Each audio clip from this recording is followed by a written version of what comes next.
The Great Grind. The Great Grind, its father had called it, the noise from the feet of the world dragging along, dragging it into dark and then back into light. When the grind goes quiet, the walk ends and there is no tomorrow, its father told. There is no thing other than yellow.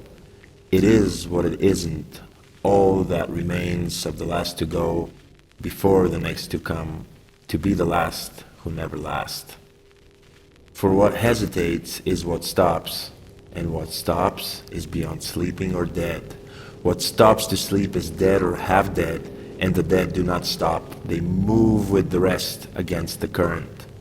What stops the dead is only yellow. The grind ends in yellow, and from it the great calls out, longing for what remains. Before many lights and darks, when its fingers were not yet strong enough to crack open its own bones, its father would sometimes call the noise not grind but time, although it could not answer its question why or where it had heard it. Later, when it had asked again why time, its father said it did not know the word and had never heard it.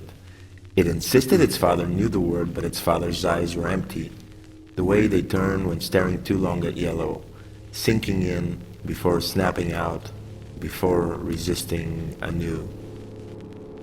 First step, worst step, its father assures it, reminds of the heaviness. Next steps, less steps. The deep in its voice travels from the yellow-lit distance. Its father's towering silhouette remains half-turned to its son behind, and half-turned to the glowing shores beyond. Its father moves lips one last time, spills words for its son to ear-catch, tongue-pick, and collect. Last step, life step.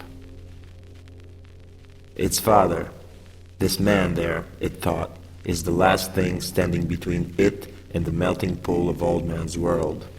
Back then, when it is still not permitted to go near yellow, not as near as its father goes. Later, it knows what its father means, but later does not know its father. Later is a place with no father, only the wind of its words washed in its son's ears.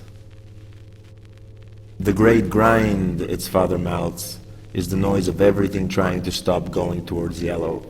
But there is no stop other than yellow. Only the grind escapes, and it is what makes it great. The great grind will be the next last thing to remain.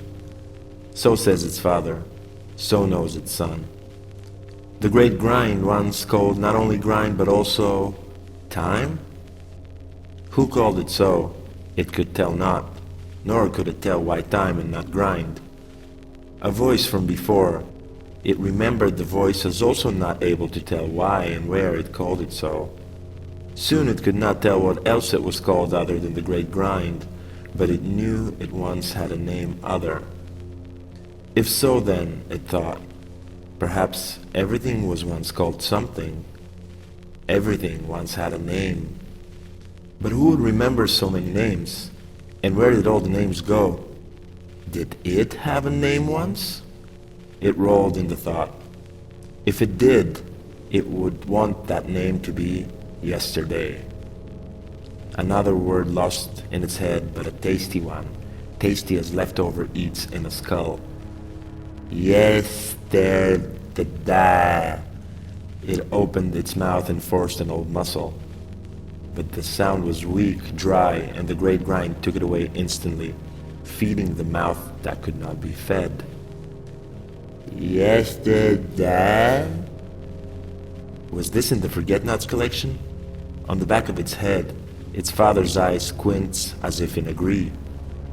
A word collected long ago, from those rare old ones that carry no image and provide no use other than to make a sound. Deadweight, dragged along like an old adding that no longer served it, only bound it, limp and painful to reach, too precious to remove. It would be its name for as long as it would remember to carry it. Yesterday. Yede. Yeah?